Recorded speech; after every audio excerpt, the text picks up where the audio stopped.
Bonjour, Benson, de retour sur votre émission Conscience Oblige avec votre équipe habituelle, celle que vous avez l'habitude d'entendre en radio. Cette fois-ci, on nous voit, après les multiples demandes, à savoir de mettre un visage sur ceux qui gueulent en radio.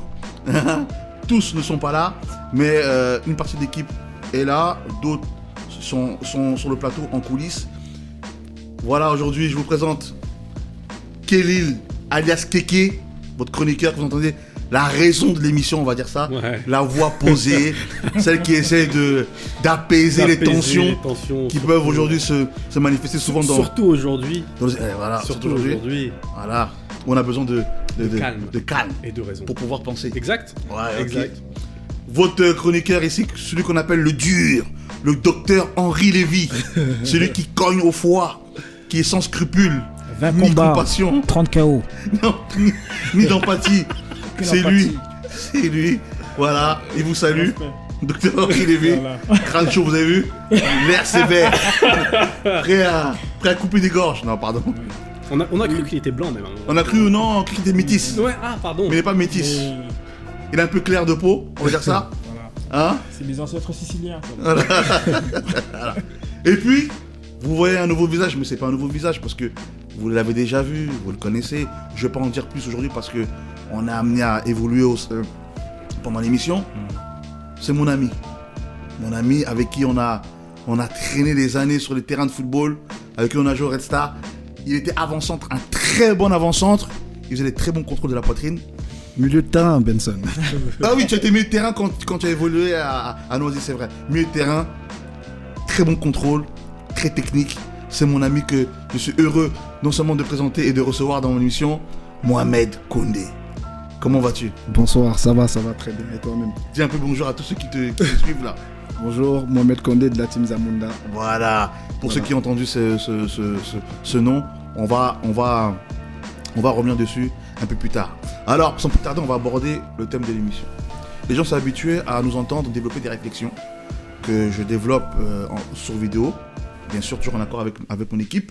Maïcha va arriver, votre soleil va arriver. Le geyser de lumière. Voilà, Kumba est en coulisses, hein, on va pas trop en parler.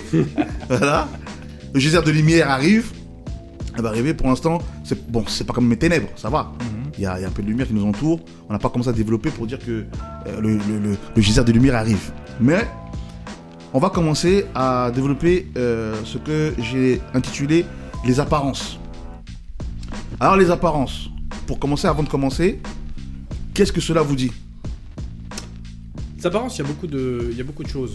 Déjà, on va parler d'une phrase très simple. Les apparences sont parfois trompeuses.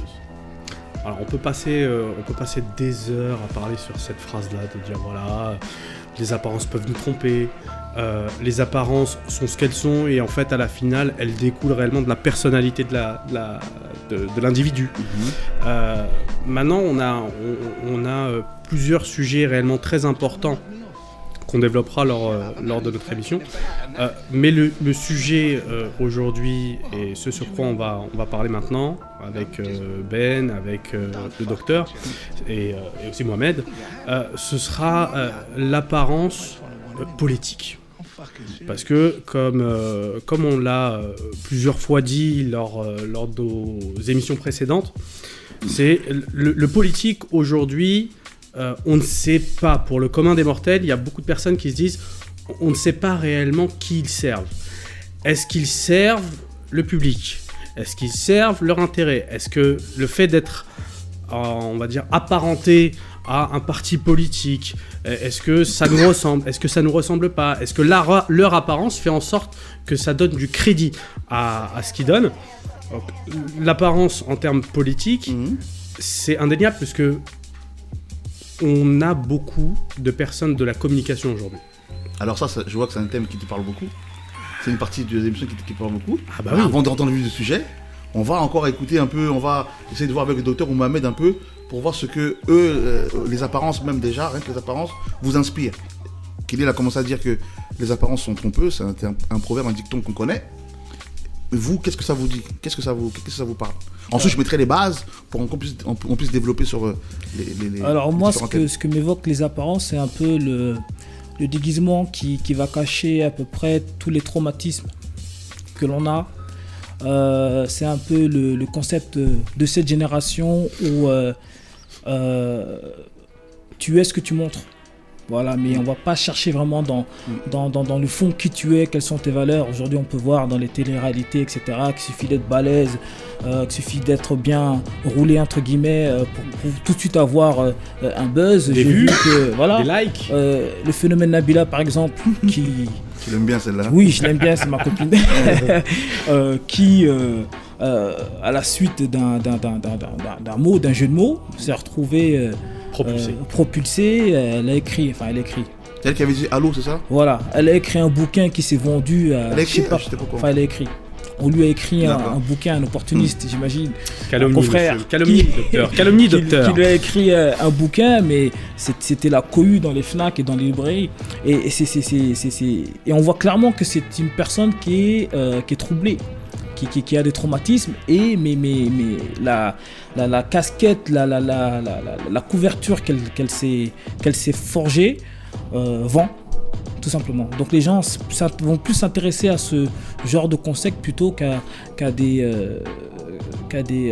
situations qui nécessiteraient un peu plus d'intérêt de l'opinion publique ou certains engagements du public. D'accord. On sent que le docteur arrive doucement. J'ai toujours été un diesel. Ok. Mohamed, toi, les apparences, qu'est-ce que ça te... Moi, les apparences, ça me... Sans trop rentrer dans les détails, parce qu'on aura évolué, tu sais Oui, très bien. justement, on aura Hein? l'occasion d'évoluer sur le sujet. Mhm. Moi, je pense que c'est quelque chose qui me parle. C'est quelque chose qui me parle beaucoup, les apparences. Et on vit dans une société, on vit dans un monde où, j'ai envie de dire, c'est devenir quelque chose de vital pour cette société, si je peux me permettre. Oui. Et, dans T'es tout libre, t'es libre, rassure-toi. dans tout ce qu'on fait, dans tout ce qu'on entreprend, je pense que du moment où on décide, que ce soit de faire de la politique, de faire du sport ou de la télé-réalité, comme le disait le cogneur, je pense qu'à partir de là, on parle maintenant d'apparence. C'est-à-dire que c'est une forme aussi, pour moi, d'exprimer une autre facette qu'on peut avoir. D'accord. Donc, comme tu le disais, on aura peut-être l'occasion D'accord. de... Ça, c'est en tout cas ta développer. vision des choses au niveau de l'apparence. C'est ma Simple. vision, Au des niveau choses de sa définition, on va dire. au niveau de sa définition. D'accord.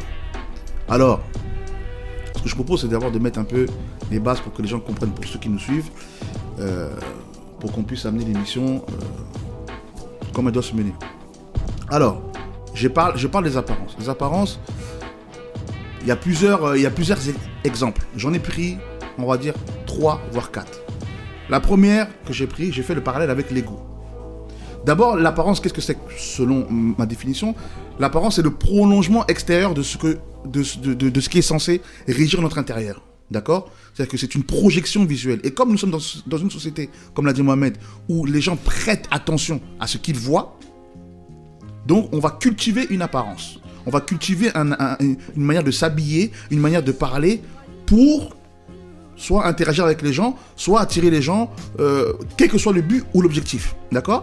Alors vous avez l'ego qui souvent est l'apparence de ce que vous êtes en réalité. C'est-à-dire que l'ego va créer en vous un rôle, un personnage. L'ego, c'est souvent un personnage, c'est un rôle, d'accord, qui va essayer de copier ce que vous êtes réellement sans pouvoir l'amener à terme. Il y a l'amour et les sentiments. C'est-à-dire que les sentiments, je fais le parallèle entre l'amour et les sentiments, en disant que les sentiments sont l'apparence de l'amour. Seulement, quand les sentiments finissent, ils sont frustrés, quand ils ont été déçus, ils deviennent frustrés, aigris, ils se disent qu'on a été trompés, manipulés, et on va accuser l'amour, et non ce qu'on a cru ressentir à un moment donné. D'accord? On va dire, ah, l'amour m'a trompé, l'amour c'est pas pour moi, l'amour m'a déçu, et on va tout faire un tapage sur l'amour, alors qu'en vérité, tu n'as pas rencontré l'amour, tu as rencontré son sosie, les sentiments. Et tu as la vérité et le mensonge. Peu de gens savent que le véritable mensonge est basé sur ce qui est vrai. Je m'explique. Tous ceux qui ont un peu de connaissances spirituelles sur le sujet savent que le diable est appelé le père du mensonge, d'accord? Mais quand vous sondez les écritures de Genèse et Apocalypse, vous y verrez que le diable n'a jamais menti. Ou alors il n'a jamais menti tel que nous le pensons, tel que nous le connaissons. Je vous explique. Le diable se base toujours sur ce qui est vrai. Il répète ce qui a été dit. Il répète ce qui a été écrit. Il le soumet à l'entendement de l'homme pour le faire douter, pour que celui-ci interprète cela. Mais lui ne nie jamais ce qui a été dit, ne nie jamais ce qui a été fait. Mais vous pousse, vous, à douter pour commettre l'irréparable. D'ailleurs, toutes les scènes de crime, on dit que Satan a poussé, à pousser les gens à faire, mais tu vas jamais trouver son ADN dessus. Jamais tu vas trouver son sang dessus, ni son empreinte. Mais c'est toi qu'on va accuser. Parce que c'est toi qui auras fait l'acte et non lui. Donc Satan, lui, qu'est-ce qu'il fait? Il ment en disant la vérité. Il séduit en disant la vérité. Et il y a des exemples comme ça, surtout chez les politiques, c'est ça qu'on va traiter, et les religieux. C'est-à-dire que les politiques ont cette apparence de sincérité, de vouloir servir le peuple. Mais après 40 ans, 50 ans, 60 ans, on s'aperçoit que rien n'a changé dans nos vies, dans la vie de nos parents, dans la vie de nos grands-parents, et rien ne semble vouloir changer pour la vie de nos enfants à nous. Donc, ça risque même d'être pire. Donc on s'aperçoit que servent-ils réellement le peuple, ou servent-ils leur intérêt, ou ceux qui les emploient? C'est une question à laquelle on va essayer de répondre. Et puis, vous avez les religieux, que ce soit les imams, ou qui cultivent une apparence, la barbe, le camis, tout ça, tout, la posture, l'apparence de la piété, les pasteurs aussi, une apparence pieuse, mais qui en renie ce qui en fait la force. Prêtres aussi. Les prêtres, tout ça, les pasteurs, tous ces gens-là. Ils cultivent une apparence pour qu'on les voit pieux, mais lorsque vous mettez à l'épreuve tous ces gens-là, vous mettez à l'épreuve vos sentiments, vous mettez à l'épreuve vos biens matériels, vous mettez à l'épreuve la vérité, le mensonge, vous verrez que, effectivement, ce n'était que l'apparence. Parce que quand vous grattez, toutes les valeurs, par exemple, quand englobe la vérité, c'est-à-dire l'amour, la justice, la compassion, toutes ces choses-là, ne sont pas manifestées le jour où tu chutes. Le pasteur ou l'imam, surtout, moi j'ai des exemples chez les pasteurs, qui, le jour où ils entendent même un lui dire, au lieu d'agir avec amour, avec compassion, non, ils vont te juger tout de suite. Donc, là, on va rebondir sur l'apparence en politique. Aujourd'hui, on a assisté à... Je vais te laisser le... Non, mais vas-y. Non, parce que aujourd'hui, il y a quelque chose, moi, qui m'a perturbé, je vous le dis la vérité. Aujourd'hui, on a assisté à l'élection de qui, là? De monsieur Fillon. Fillon. C'est ça? Ouais. Fillon. On va pas dire guerre, même. Mais non, mais j'ai dit Fillon. Ok, d'accord. À droite, président qui va représenter le parti de... Le parti des Républicains. C'est plus l'UMP. Non, c'est les Républicains. C'est les Républicains. On sait Républicains. RPR, ancien RPR, l'UMP, bon, bref, tout ça. Bon. Tout ça, on change toujours de forme pour le même fond. Mais bon, c'est leur tambouille. C'est leur tambouille, on va dire ça. Et puis, il y a la primaire de gauche qui se profite, c'est ça? Oui. D'accord. Et puis, il y a un monsieur du nom de Valls, c'est ça? Monsieur Valls, tout à fait. Monsieur Valls. Ouais. Je n'aime pas parler politique, mais je le prends comme exemple. On prendra comme exemple. Nous, aujourd'hui, le but, c'est de pas de parler franchement de politique, c'est-à-dire qu'on n'est pas pour un parti ou pour un autre. Voilà. On est là tout simplement pour parler d'apparence, de communication, de comment ça communique, etc. Parce que l'apparence communique. Ah bah oui. L'apparence donne un message. Bien sûr. D'accord? Donc les gens vont vous écouter, vous élire ou vous choisir comme ami par rapport à ce que vous communiquez. Donc vous, par rapport à ce qui est en train de se faire là, je coupe par rapport à M. Valls, toi docteur, qu'est-ce que ça t'inspire? Un dîner de cons. Voilà, pour synthétiser le tout, c'est un grand dîner de cons. Et moi, ce qui me choque dans tout ça, c'est pas vraiment les organisateurs du dîner de cons, c'est ceux qui, volontairement, y vont, qui sont issus de banlieues, qui sont classifiés comme étant des minorités visibles, et qui deviennent amnésiques, et qui du jour au lendemain se mettent derrière ce candidat, Manuel Valls par exemple, qui n'a fait que déblatérer des âneries pendant des mois et des mois. Des insultes. Tu peux prendre Manuel Valls, mais excuse-moi de te couper, Non, mais on a parlé on a oublié de parler quand même d'un mec qui est extraordinaire, moi je trouve. Extraordinaire. Donald Trump. Donald Trump. Man, Donald Trump. Mais Oui. je sais même pas si on peut comparer les deux. Je sais Non, même c'est pas. Justement, c'est tellement magnifique qu'il est incomparable. Ah mais il a dit aux Américains entre guillemets ce qu'il voulait entendre tout Mais c'est simplement. Voilà. Tout simplement. Faut pas oublier que les États-Unis ça fait à peine 70 ans qu'ils sont en démocratie. Avant ça Mais c'était Quelle est l'apparence de Trump aujourd'hui? Qu'est-ce qu'il vous communique? Son apparence justement et pour dire pour rebondir un petit peu par rapport à ce que dit le docteur, c'est que Trump, qu'est-ce que j'aime ce titre. t'as vu, Trump en fait a fait toute sa politique sur l'apparence de ce que le centre de l'Amérique, réellement l'Amérique profonde, sa base était.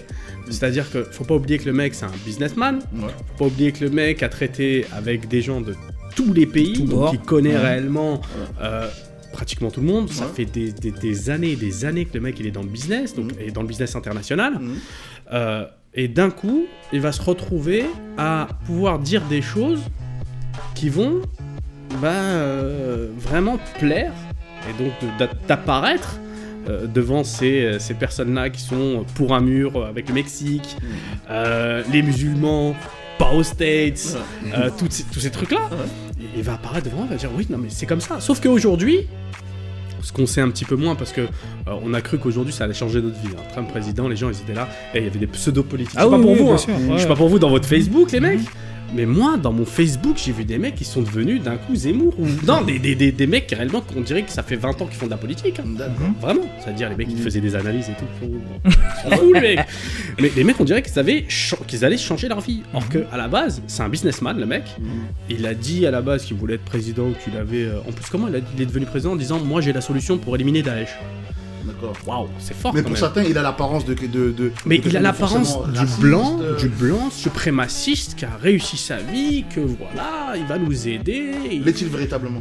Bah, le mec, c'est un businessman. Moi je Aujourd'hui, pense, il s'en je rend pense compte. plus que c'est vraiment ce que c'est une success story. C'est ça. Voilà. Certes, c'est un bien-né, son père était multimillionnaire, il y a cette vidéo qui tourne d'ailleurs où on l'interview et puis il dit modestement oui mon père Il m'a m'a donné donné un un petit million. coup de main, il m'a juste passé 1 million et puis j'ai commencé mon entreprise. Bon, d'un million il est devenu milliardaire, ça je peux, Eh, je ça peux c'est lui pas mal, compter faut ça. pas lui enlever. Ouais. Mais bon, Ouais. en même temps, quand on te prête 1 million, si tu te loupes, c'est qu'il y a des choses à régler. D'accord, on a 2 minutes avant de faire Il y a de ça, marquer une pause. il y a maintenant aujourd'hui en France Ouais. où ce qu'on voit c'est de l'apparence aussi, c'est-à-dire aujourd'hui les apparences comme je dis elles sont trompeuses. Elles sont pas parfois trompeuses, elles sont trompeuses. C'est-à-dire qu'aujourd'hui on a un spectre. Elles sont pas parfois trompeuses. c'est-à-dire- Non, pour moi elles sont trompeuses aujourd'hui. Tout court. Tout court. En D'accord. politique je En parle. politique, ok. Parce qu'on a un spectre. On a un spectre sur la extrême gauche qui va jusqu'à l'extrême droite. D'accord. Et quand on regarde un petit peu, droite-gauche, on sait plus réellement quel parti est qui et quoi, qui est à gauche, qui est à droite, qui est au milieu, qui est au centre, qui est... On sait On plus. sait plus. D'accord. On sait plus. On est bien d'accord sur ça. Mhm. C'est- Parce que moi, j'aime toujours mettre, parce qu'on va bientôt marquer une pause, j'aime toujours mettre l'accent sur certaines choses. À savoir que les apparences, on peut les mettre à l'épreuve. Soit on choisit d'avoir un discernement hâtif, voire juger hâtivement, ne pas prendre le temps. Soit à un moment donné, tu te poses la question parce que tu dis ce sont ces gens-là qui cultivent cette apparence-là depuis petit, tes parents ont vu, tes grands-parents ont vu, et c'est la même chose qui se passe partout ailleurs. Et c'est les mêmes mots qui se répètent sans que jamais personne à un moment donné prenne conscience que oh, vous êtes en train de nous malmener à un moment donné, je ne veux plus prêter attention à ce que je vois. Moi j'ai une question juste à Mohamed, par exemple.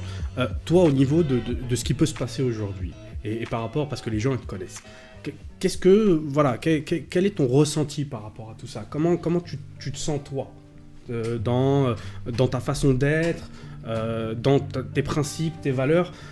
Est-ce que tu as quelqu'un réellement que tu affectionnes ou pas du tout, ou ton avis par rapport à ça?